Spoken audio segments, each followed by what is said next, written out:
salam jumpa pemirsa. Kami kembali hadir dengan sejumlah informasi yang dihimpun dari berbagai penjuru dunia.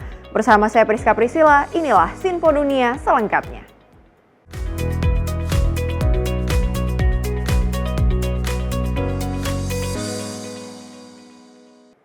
Warga di Washington DC bisa berhemat tagihan listrik dengan memanfaatkan program-program tenaga surya pemerintah. Popularitas tenaga surya di Amerika Serikat terus meningkat meski baru menyumbang 6% tenaga listrik nasional. Namun pemerintah Trump ingin mengakhiri pendanaan program-program ini.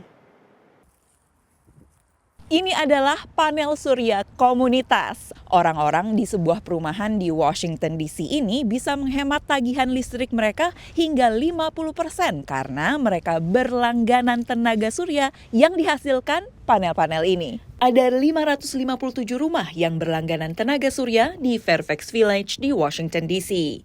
Energi yang dihasilkan panel-panel surya ini bisa dipantau lewat aplikasi. Dari aplikasi terlihat musim panas hasilkan lebih banyak energi dibandingkan musim dingin seperti saat ini. Untuk memaksimalkan penggunaan lahan, panel-panel surya komunitas tidak hanya dipasang di atas permukaan tanah, tetapi juga di atas atap-atap perumahan warga. Ada lebih dari 4.700 panel surya di lokasi ini. Semua energi yang dihasilkan dialirkan ke jaringan listrik kota. Lalu, pelanggan dapat potongan pada tagihan listrik mereka.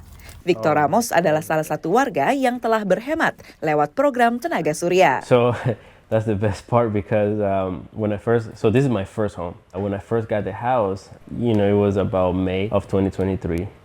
And that year, in some months when it was really hot, the electrical bill can go up to like $150. Kini, Victor kadang hanya bayar biaya administrasi pada tagihan listrik rumahnya sebesar $5 atau Rp81.000. Because the solar will basically extra produce during summer times. And when it gets to the cold months, there's an extra production that the solar panels did. And it can be reflected on those winter months. Victor tidak berlangganan panel surya komunitas, tapi pasang panel surya bersubsidi di atap rumahnya yang juga terhubung ke jaringan listrik kota. Kedua program itu adalah program pemerintah AS bernama Solar for All atau tenaga surya untuk semua. Ada sejumlah syarat untuk ikuti program ini. Salah satunya pendapatan di bawah jumlah tertentu untuk menarget warga berpenghasilan rendah. There are many stories where these solar panels and even these programs are available to help residents reduce their electricity bills, and those funds can go somewhere else, whether it's their medical bills, their groceries, other bills, helping save for college if they got a kid.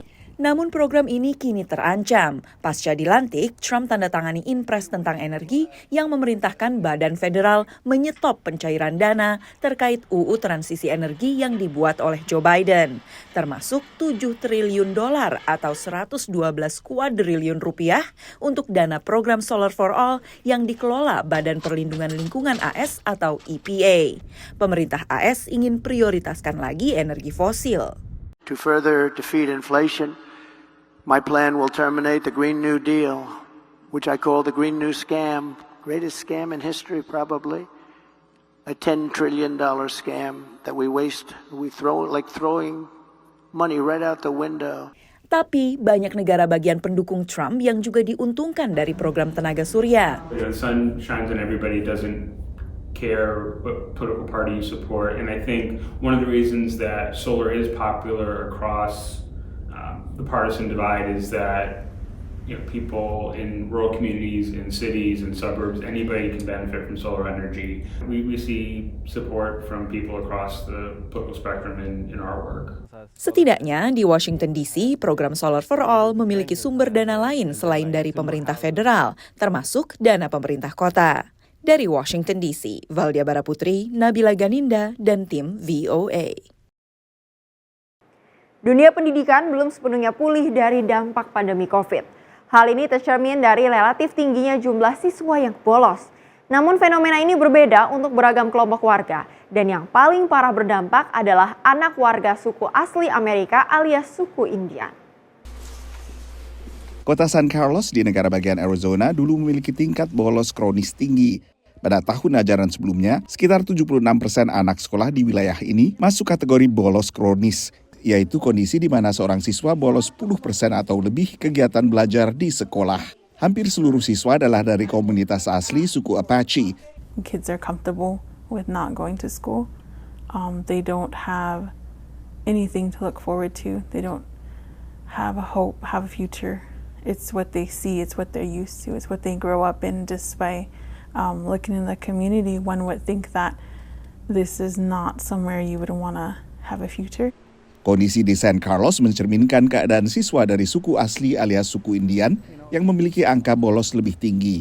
Menurut pantauan kantor berita Associated Press, angka bolos siswa dari suku Indian maupun suku asli Alaska lebih tinggi sekitar 9% dibandingkan rata-rata siswa di sekitar separuh negara bagian. A lot of times, I'll get a student who'll come in, I don't want to go to class. Or I get a report from our truancy officer, hey, this kid hasn't been in school X amount of days. So I'll reach out and talk to them, hey, what's going on? Distrik Sekolah San Carlos lalu membuka sebuah pusat komunitas yang bekerja sama dengan tenaga medis hingga penyalur bantuan pangan. This area offers support to our students here at San Carlos High School. Social, emotional support. They need to talk about something, whether they're dealing with something here at school, they're dealing with something at home domestically, dealing with something socially with their friends. They can come here and talk and get that support. They also can come in if they need any hygiene products, any hygiene care, deodorant, socks. Sejak berbagai layanan ini disediakan, angka bolos kronis turun dari 76% sebelumnya ke 59%. A lot of those students that drop out or don't come to school, they're not given that attention at home, or given the proper support or guidance that they need at home. But for them to have the care center is important to them. We live on the reservation, and a lot of us are trying to survive, are really trying to survive. And I know students are trying to survive, especially after the pandemic has really took a toll on the mental health. Pengajar di penjuru Amerika Serikat terus berupaya untuk mengurangi jumlah siswa yang bolos sekolah.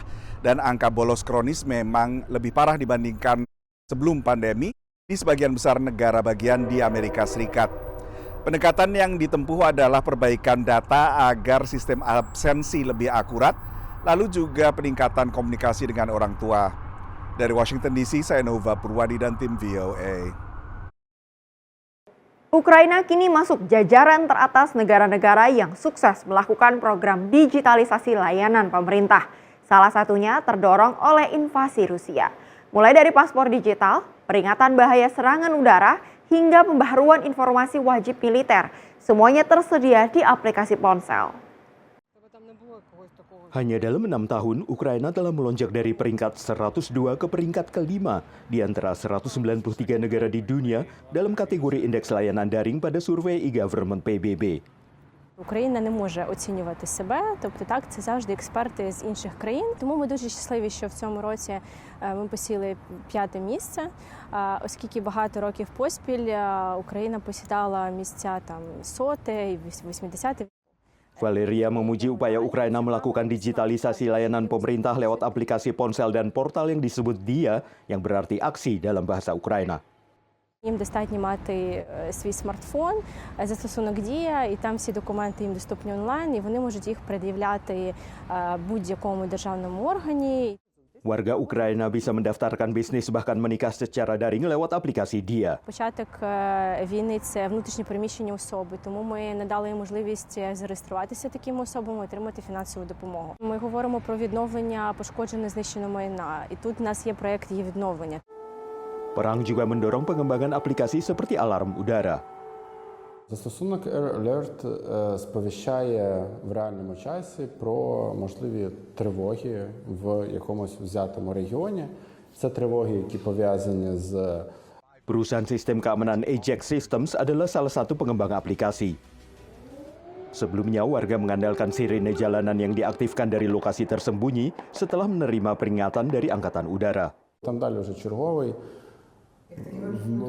Так, в механічному режимі цьому там нажимає велику червону кнопку і активуються тривоги. Ми розробили для них таку адмінпанель, в якій цей черговий може... Sudah ada sekitar 24 juta unduhan aplikasi menurut Valentin. Подібних рішень на таку кількість людей, його в світі немає. Існував до повномасштабного вторгнення, це застосунок в Ізраїлі. Там повітряні тривоги, там була ще в них. Aplikasi baru ini juga membantu tentara Ukraina merampingkan sebagian besar dokumen mereka.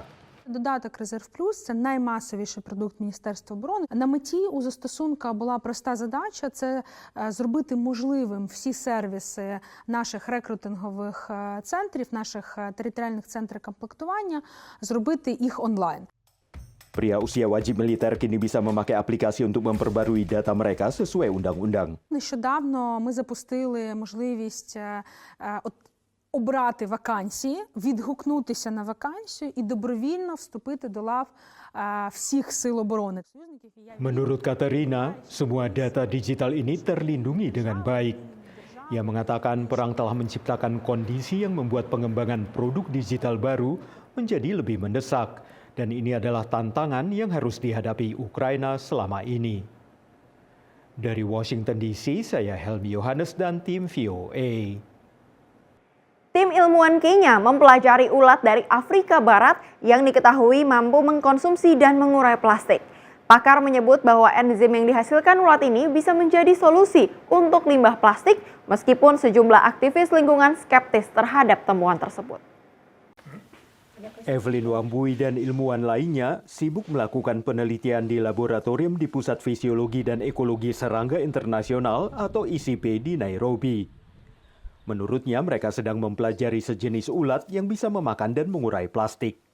This insect is going to be of help because we've identified first it can consume the plastic, especially the styrofoam.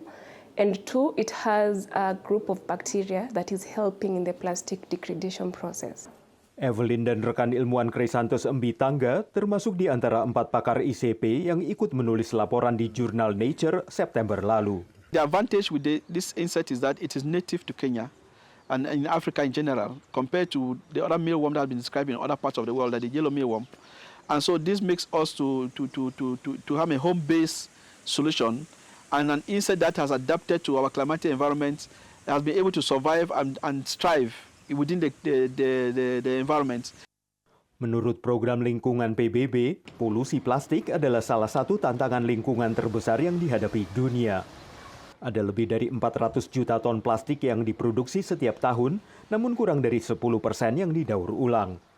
Para ilmuwan di ICP sedang mempelajari cara mengumpulkan bakteri yang hidup dalam usus cacing dan mencari tahu apakah bakteri itu bisa digunakan untuk mengelola sampah plastik.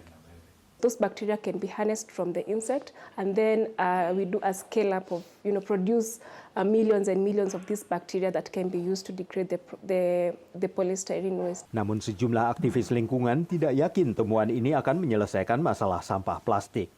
We've only found insects that only degrade a certain type of plastics, polystyrene, PET, and we have a lot of forms of plastics. So what of the other forms of plastics? And also, once these insects have eaten these plastics, what is the byproduct? We are not saying that it's a silver bullet, but what we are saying is that it could be an integrated approach in plastic management, If you can bring down plastic degradation by 30 to 50%, that would be a very huge impact in terms of waste management in the continent. Menurut Jerans, cara terbaik mengatasi masalah plastik adalah dengan mengurangi produksinya. So you have a lot of problematic and unnecessary plastics like the sachets, the PET bottles, which we really do not need, which like straws and the rest. We need to cut the production of those ones. Jerans mengatakan Kenya adalah salah satu dari 34 negara yang telah melarang penggunaan kantong plastik sekali pakai di Afrika. Sementara benua ini masih terus bergulat dengan masalah polusi plastik. Dari Washington DC, saya Helmi Yohanes dan tim VOA. Terima kasih Anda masih bersama kami di Sinpo Dunia Sepekan. Pemirsa, bertujuan untuk memperkenalkan Indonesia, warga Amerika Serikat yang datang ke sebuah mal besar di Arlington, Virginia, diajak ikut menyelamai secara langsung kebudayaan Jawa Barat.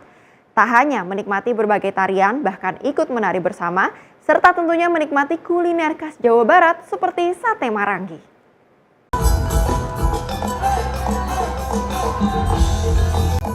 Suasana mal di Pentagon City, Arlington, Virginia terasa berbeda akhir pekan itu. Ada tari jaipong, wayang golek cepot, dan sate marangi. Juga tari ketuk tilu yang mengajak pengunjung ikut menari di atas panggung. It's always good to see Indonesia here because orang Amerika tidak tahu apa saja tentang Indonesia. Memang itu hilang dari pendidikan kita. Mungkin tentang gunung api, mungkin sedikit tentang itu aja orangutan,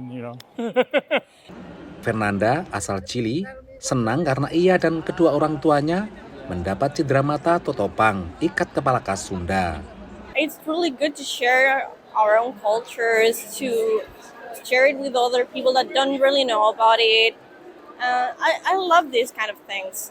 It's really good. Charlie, Fernanda, dan para pengunjung lain di mal diajak untuk menyelami kebudayaan Jawa Barat dalam acara West Java Experience The Nationalism of Indonesia. Kenapa kita pertama pilih di mall? Waktu kemarin itu sudah pemikiran untuk kita lakukan di suatu gedung yang tertutup gitu ya. Kemudian kita berpikir kalau kita melakukan di dalam gedung berarti nanti kebanyakan hanya untuk orang kita aja. Padahal kita kan maunya experience kita ditularkan, terutama ke penduduk sini ya, di DMV ya. Acara ini merupakan bagian dari misi Badan Kesatuan Bangsa dan Politik Provinsi Jawa Barat untuk memperkenalkan budaya Jawa Barat, meningkatkan ekspor ke Amerika, dan investasi ke provinsi ini. Kita memperkenalkan Jawa Barat ya dengan hasil-hasil lokalnya bisa mengisi pasar di luar, terutama di Washington ini. Investasi ya, kita juga di sana mungkin bisa menyiapkan lahannya atau semacam pinjam pakai ya. Nah, yang penting mereka berinvestasi dan ini akan menciptakan lapangan-lapangan pekerjaan baru. Promosi Jawa Barat di Amerika seperti ini, menurut Kedutaan Besar Indonesia di Washington, perlu diteruskan supaya warga Amerika tidak hanya mengenal Indonesia dari Bali. Kita juga selama ini mempromosikan Indonesia beyond Bali. Kita bilang Indonesia itu 17.000 pulau dan juga banyak provinsi yang tidak kalah indahnya dari Bali. Contohnya Jawa Barat. Lengkap di Jawa Barat. Ada gunung, ada lembah, ada sungai, ada pantai. Bagi generasi muda diaspora Indonesia yang tinggal di Washington DC dan sekitarnya, West Java Experience bisa menjadi cara untuk mengekspresikan ikatan budaya dengan tanah air. And I like the energy that you have to put out in comparison to like Javanese dance, very slow. So trying out this region of Indonesian art is very exciting, and I like to put my energy into it. Dari Pentagon City, Virginia, Supriyono, Nia, dan Bani Rahayu, VOA. Sampah plastik menyumbang 10 hingga 12% dari seluruh limbah padat di Kenya. Menurut program lingkungan PBB, sebuah perusahaan teknologi Kenya mendaur ulang limbah plastik itu untuk mencetak model 3 dimensi yang membantu pendidikan mahasiswa arsitektur sekaligus mengurangi kerusakan lingkungan. Model 3 dimensi ini dibuat dari sampah plastik daur ulang. Gambar 3 dimensi didesain dan diunggah ke dalam mesin yang kemudian mencetak model yang diinginkan. EcoPrints Generation, sebuah perusahaan di Mombasa, memproduksi model-model ini. Awalnya pelet plastik dipanaskan pada suhu yang stabil untuk menghasilkan filamen. Filamen kemudian dimasukkan ke dalam pencetak 3 dimensi untuk menghasilkan berbagai model. Permintaan untuk model ini terus meningkat, terutama di sektor pendidikan. Most of the people who have needed the use of the filament and the 3D printed products and use them to teach and educate learners. It's a visual aid which is better as compared to just drawing a diagram on a blackboard or a whiteboard. And another industry which I've seen is people who do in manufacturing. They tend to test out their prototypes. So that is another use which we've been leveraging on as well. Kenya menghasilkan hampir 1 juta metrik ton sampah plastik setiap tahun menurut program manufaktur berkelanjutan dan pencemaran lingkungan yang dibantu oleh Organisasi Perdagangan dan Pembangunan PBB ANTEC. Hanya kurang dari 10% sampah yang didaur ulang dan sisanya berakhir di tumpukan sampah raksasa, di lautan, atau dibakar, sehingga melepaskan emisi berbahaya ke atmosfer. Gel Industries adalah salah satu dari sedikit perusahaan di Kenya yang mendaur ulang plastik. Perusahaan ini memproses sampah dengan memecahnya menjadi potongan kecil, kemudian membersihkan dan menyortirnya berdasarkan warna dan kualitas. Sebagian dari plastik ini dilebur dan dijadikan pelet yang digunakan untuk pencetakan 3 dimensi. Salah satu pelanggan utama EcoPrints adalah Kenya Coast National Polytechnic, sebuah perguruan tinggi di Mombasa. Mahasiswa arsitektur di sini memakai model 3 dimensi dari plastik daur ulang untuk membuat maket rumah dan fitur sekitarnya seperti pohon, mobil, dan orang. Model 3 dimensi ini membuat pengajaran menjadi lebih mudah bagi para dosen dan meningkatkan pemahaman mahasiswa terhadap materi kuliah. The 3D models, it has really helped us as every time it comes in exam, it is really easy for you to remember what to do and what you have been taught by the teacher. These 3D models has helped in creating the realities of what is done theoretically in class. During the demonstration, it helps now in creating the reality. We can see the realities of cars, of landscapes, that is for trees, for persons, people who are living in a particular building when we do our design. Untuk saat ini, EcoPrint Generation hanya mencetak benda-benda berukuran kecil dan menengah. Tapi mereka sedang berencana untuk mencetak benda-benda yang lebih besar, seperti rumah yang bisa digunakan oleh para mahasiswa arsitektur bagi pendidikan mereka. Dari Washington DC, saya Helmi Yohanes dan tim VOA. Sebagai upaya menginspirasi penerbangan masa depan, kru pilot perempuan pertama di Malawi mengadakan pameran Dirgantara bersama Angkatan Udara Malawi. Acara ini dihadiri sekitar 1.000 anak kurang mampu yang dapat melihat pesawat secara langsung. Ini mungkin terlihat seperti hari biasa di pangkalan udara di ibu kota Malawi, Lilongwe. Tapi bagi ratusan anak yang berkumpul di sini, ini hari yang penuh kegembiraan. Bagi banyak orang, ini adalah pertama kalinya mereka melihat pesawat terbang dari dekat dan masuk ke kokpit. Bagi sebagian lain, ini mungkin menjadi langkah pertama mereka untuk berkarir di dunia penerbangan. It has been my dream to become a pilot, and I really am excited to learn more. I want to be a pilot engineer when I grow up. Awak pesawat perempuan pertama di Malawi, Kapten Yolanda Kaunda dan First Officer Lusikelo Meonefombo bekerja untuk Malawi Airlines. Asosiasi penerbangan Phantom milik keduanya menyelenggarakan pameran Dirgantara ini bermitra dengan Angkatan Udara Malawi.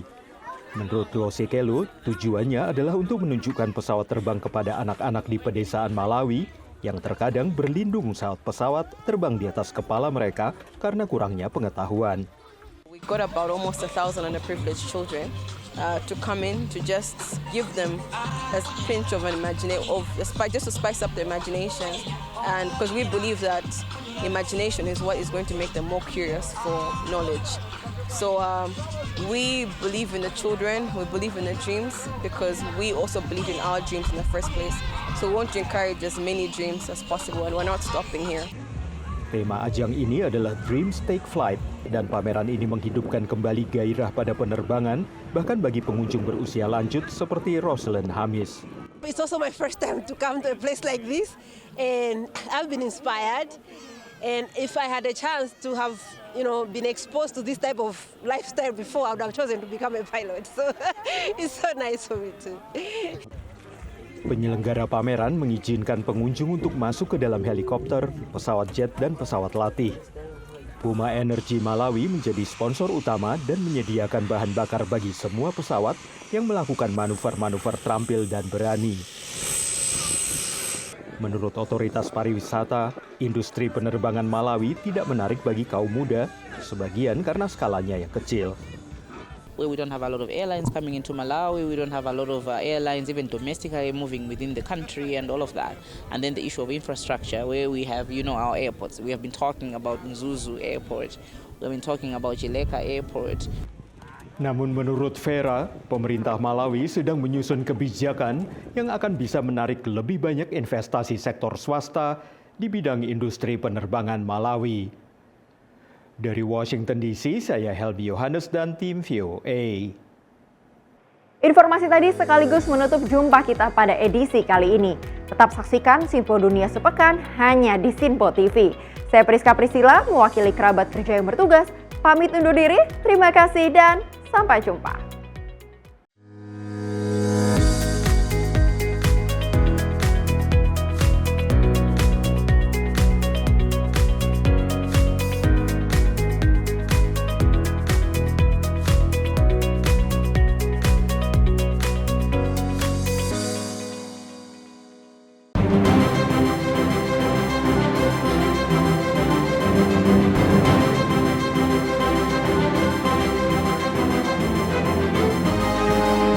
Simpo TV, News, Sport, Entertainment.